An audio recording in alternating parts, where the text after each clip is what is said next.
Hai Narasi People, Narasi Pagi kembali lagi bersamaku Jesslyn Giovanni dengan beberapa berita terkini. Pertama, ada putusan setelah sidang Verdi Sambo CS, lalu bakal dihapuskannya BBM di bawah RON 90, dan update korban tenggelam KM Cantika 77. Lalu ada juga ayah Jeffrey Dahmer yang bakal tutup Netflix, dan Adidas yang menghentikan kontrak Yeezy Kanye West. Simak selengkapnya berikut ini.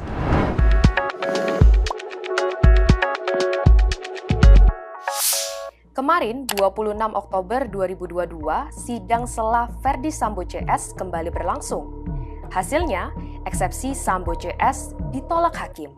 Sidang pembacaan putusan sela Verdi Sambo CS dalam kasus pembunuhan berencana atas Nofriansyah Yosua Huta Barat telah dilaksanakan di PN Jakarta Selatan. Dalam agenda sidang ini, hakim menolak nota keberatan atau eksepsi yang diajukan seluruh terdakwa, yakni Verdi Sambo, Putri Chandrawati, Ricky Rizal, dan Kuat Ma'ruf. Pengacara Verdi Sambo dan Putri Chandrawati, Febri Diansyah, mengatakan pihaknya siap menerima apapun hasil putusan sela.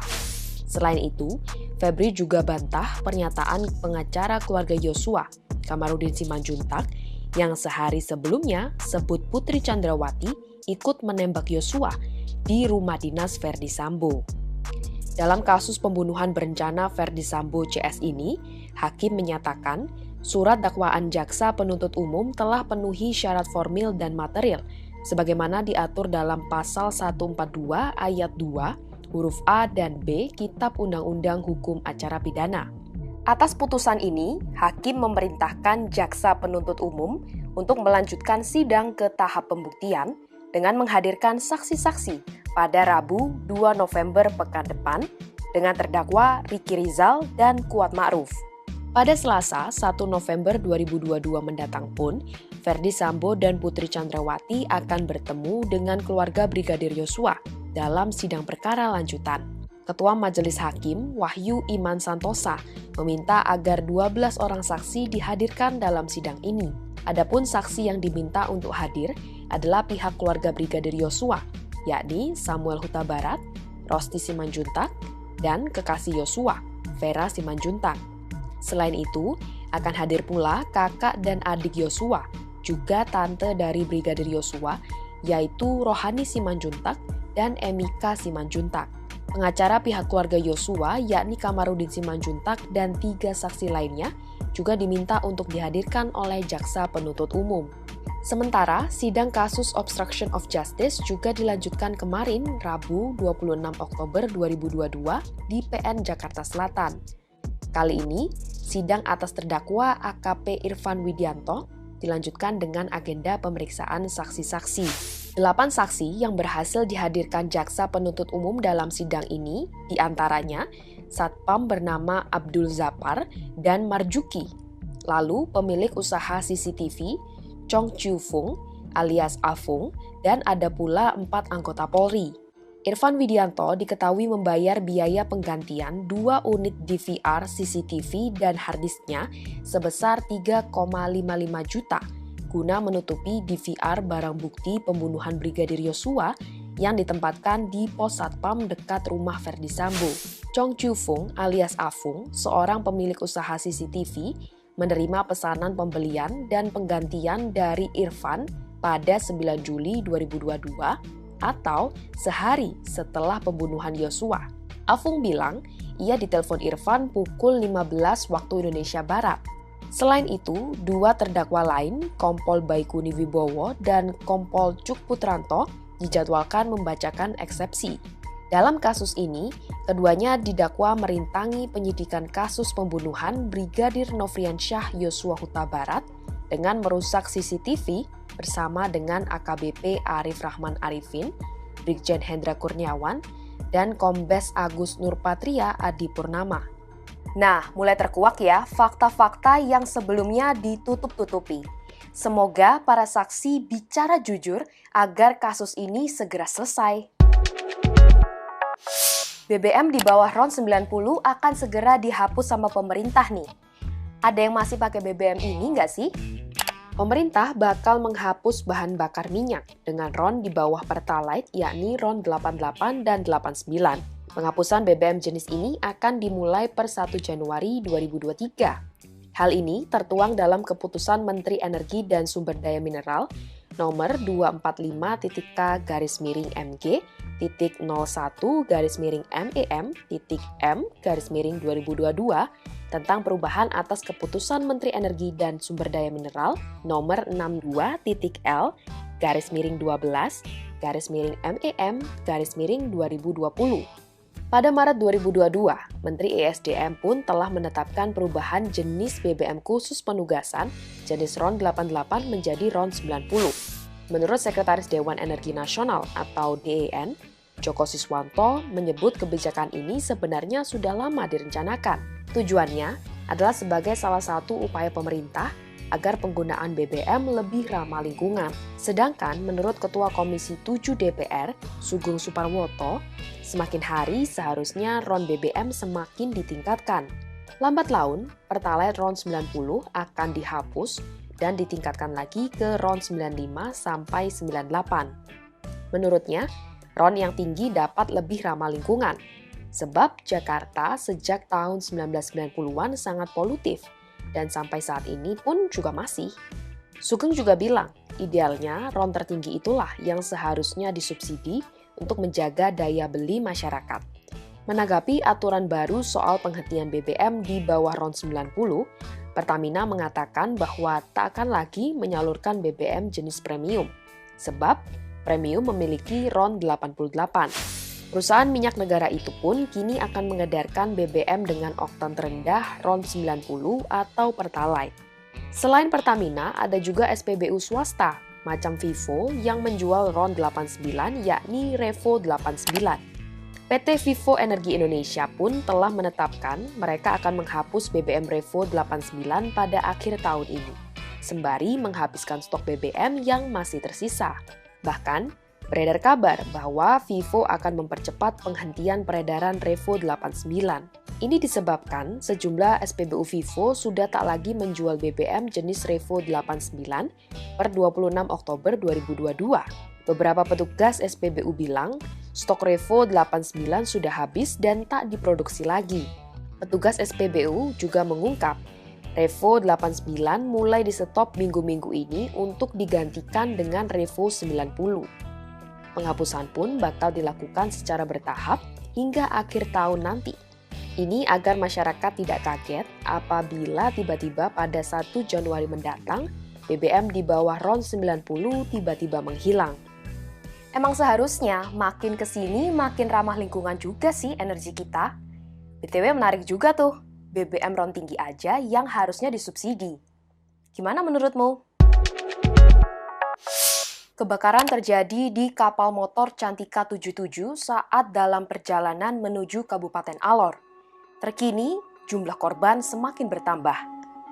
Waduh, kapal motor atau KM Ekspres Cantika 77 mengalami kebakaran di perairan Kupang, Nusa Tenggara Timur pada 24 Oktober 2022. Berdasarkan kronologis yang dirilis polisi, KM Cantika berangkat dari Pelabuhan Tenau Kupang pada pukul 11 WITA menuju ke Kalabahi, Kabupaten Alor. Setelah berlayar lebih dari 2 jam, sekitar pukul 13.40, penumpang kapal melihat adanya kepulan asap dari bagian belakang kapal. Selanjutnya, mulai muncul api. Ratusan penumpang pun panik dan ramai-ramai keluar dari badan kapal. Kantor Pencarian dan Pertolongan Kupang mendapatkan informasi soal kebakaran ini pada pukul 13.45. 10 menit kemudian, 10 personil penyelamat dikirimkan ke lokasi kapal Cantika. Hingga pada pukul 8 malam, 240 orang penumpang berhasil dievakuasi dengan 226 orang selamat, tetapi ditemukan 14 orang meninggal dunia. Di antara yang selamat, ada seorang bayi yang berhasil diselamatkan oleh tim gabungan. Bayi itu ditemukan sedang menangis saat tengah terapung di tengah laut bersama orang tuanya. Per 25 Oktober 2022, jumlah korban yang ditemukan bertambah 3 orang menjadi 17. Terkini, Kepala Kantor Pencarian dan Pertolongan Kupang, Iputu Sudayana mengungkap, ada tambahan 1 korban meninggal menjadi 18 orang per 26 Oktober 2022. Korban merupakan orang dewasa, tetapi belum diketahui jenis kelamin dan identitasnya. Dari hasil manifest, kapal itu tercatat membawa 177 penumpang yang terdiri dari 167 penumpang umum dan 10 anak buah kapal. Namun, dari hasil pendataan terbaru, sudah ditemukan 330 orang dengan 312 orang selamat. Ada dugaan kelebihan penumpang atau overkapasitas hingga 150 lebih orang. Sampai sejauh ini belum diketahui secara pasti terkait penyebab kebakaran kapal motor ini. Namun, Kapolda NTT, Irjen Pol Joni Asadoma menyebut, dugaan sementara adalah sumber api berasal dari air conditioner yang terbakar usai salah satu kru memperbaiki AC. Api pun menjalar cepat ke seisi ruangan. Pihak kepolisian daerah Nusa Tenggara Timur pun kini telah membentuk tim khusus untuk mengusut penyebab pasti kebakaran ini. Tim SAR dan otoritas terkait masih terus melakukan pencarian terhadap potensi korban selamat atau meninggal yang belum ditemukan. Namun, ada kendala dalam pencarian korban, seperti gelombang yang cukup tinggi, lalu perbedaan jumlah manifest dan korban yang dievakuasi. Perbedaan jumlah penumpang membuat tim SAR kesulitan untuk menentukan jumlah pasti korban. Turut berduka cita yang sedalam-dalamnya untuk keluarga korban. Semoga keluarga ditabahkan dan kasus ini bisa segera diusut tuntas. Lionel Dahmer berencana bakal tuntut Netflix karena serial dokumenter tentang anaknya, Jeffrey Dahmer. Waduh, kenapa ya? Tuntutan ini akibat kesalnya Lionel Dahmer yang saat ini berusia 86 tahun karena tidak pernah dihubungi pihak Netflix dalam proyek serial dokumenter Dahmer Monster, The Jeffrey Dahmer Story yang rilis di Netflix pada September lalu. Asisten Lionel yang hanya ingin diidentifikasi sebagai Jeff membenarkan hal ini. Selain itu, Lionel juga disebut kesal karena Netflix tak pernah minta izin untuk gunakan rekaman suara Jeffrey yang diperoleh dari kuasa hukum mereka. Serial Netflix yang glorifikasi sosok Jeffrey Dahmer ini timbulkan kekaguman pada sosok pembunuh berantai dengan total 17 orang korban pria dan anak laki-laki selama tahun 1978 hingga 1991 tersebut. Buktinya, sebagian orang tampak berpakaian sebagai The Milwaukee Cannibal jelang pesta Halloween. Sejak serial dokumenter tentang anaknya tayang, Lionel tak mau bicara dan alami gangguan kecemasan karena rumah pribadinya di daerah pedesaan Ohio jadi didatangi para penonton film tentang anaknya itu. Lionel Dahmer sempat disorot pada 1991 ketika anak kandungnya, Jeffrey, disidang dalam kasus pembunuhan berantai. Pada tahun 1994, ia terbitkan memoir berjudul A Father's Story tentang kesaksiannya soal Jeffrey Dahmer dan bahwa ia tidak tahu anaknya adalah pembunuh sampai sebelum Jeffrey ditangkap polisi. Serial Dahmer saat ini jadi film Netflix terpopuler kedua setelah serial Stranger Things Season 4. Cerita dalam serial ini dikembangkan oleh Ryan Murphy yang juga turut terlibat dalam produksi serial American Horror Story. Turut prihatin sih sama Lionel, mestinya udah bisa hidup tenang di masa tua, tapi malah harus berhadapan sama kasus beginian. Semoga Netflix bisa lebih bijak ya dalam penentuan produksi kontennya ke depan. Anyway, kamu udah lihat film ini belum sih? Kamu tahu kan kalau Kanye West udah kerjasama dari lama banget sama Adidas? Nah, kabarnya sekarang mereka putus hubungan nih. Adidas akhirnya resmi menghentikan kemitraan dengan Kanye West. Kerjasama yang diberhentikan berupa merek Yeezy yang sudah terjalin sejak 2013, salah satunya produk Yeezy yang berkolaborasi dengan Gap. Ini buntut dari ujaran antisemit yang dilontarkan Kanye beberapa waktu lalu. Antisemit sendiri adalah sikap permusuhan atau prasangka terhadap kaum Yahudi. Kanye mengucapkan hal-hal antisemit dalam beberapa kesempatan. Salah satunya lewat cuitannya yang sudah dihapus pihak Twitter. Kanye membuat cuitan dengan kalimat Death Country on Jewish People. DEFCON merujuk pada diksi militer yaitu DEFCON yang menunjukkan tingkat bahaya di Amerika Serikat. Ada 5 level yang mengindikasikan intensitas bahaya nasional dari level 1 sampai 5. Tahun 2016, Adidas mempererat kerjasamanya dengan menjadikan Kanye partner bisnis Adidas yang turut berpengaruh di luar bidang olahraga. Alhasil, penjualan dan produksi sepatu Yeezy pun kini telah dihentikan. Aliran dana kepada Kanye dan perusahaannya juga di-stop. Keputusan ini tetap diambil meskipun Adidas sudah memprediksi bahwa penjualan mereka untuk produk dengan Kanye akan tertekan sekitar 246 juta dolar AS atau 3,81 triliun rupiah pada kuartal 4. Kontrak Adidas dengan Kanye sendiri sebenarnya baru berakhir pada 2026 mendatang. Adidas sebenarnya sempat meninjau kerjasamanya dengan Kanye pada Oktober lalu karena kaos White Lives Matter yang dipakai Kanye pada 3 Oktober 2022 di acara Paris Fashion Show. Hal ini mengundang kontroversi dan dikaitkan dengan supremasi kelompok orang kulit putih. Selain Adidas, sejumlah perusahaan lain juga tidak senang dengan aksi Kanye ini. Contohnya Gap, yang menghapus semua produk terkait Kanye West setelah komentar antisemitnya. Begitu juga dengan Balenciaga. Dalam pernyataannya di media sosial, Gap bilang, antisemitisme, rasisme, dan kebencian dalam bentuk apapun tak akan ditoleransi sama sekali. Ada pula Instagram dan Twitter. Akun Instagram Kanye dihapus pada 7 Oktober 2022 dengan alasan melanggar kebijakan perusahaan setelah menuduh seorang musisi dikuasai oleh orang-orang Yahudi. Sedangkan Twitter menangguhkan akun Kanye West selama 24 jam karena memberikan komentar rasis kepada komedian Trevor Noah. Selain itu, ada Creative Artists Agency yang menyatakan tak lagi mau menjalin kerjasama dengan Kanye West per 24 Oktober 2022. Demikian dengan MRC Entertainment yang membatalkan pembuatan dokumenter soal Kanye West. MRC Entertainment bilang keputusan ini diambil setelah berdiskusi dengan tim mereka dan tidak setuju dengan pernyataan Kanye tentang orang Yahudi. Nggak sampai di situ aja, publik turut mengecam keras tindakan Kanye. Ada orang-orang yang sampai membentangkan spanduk untuk memprotes aksi Kanye.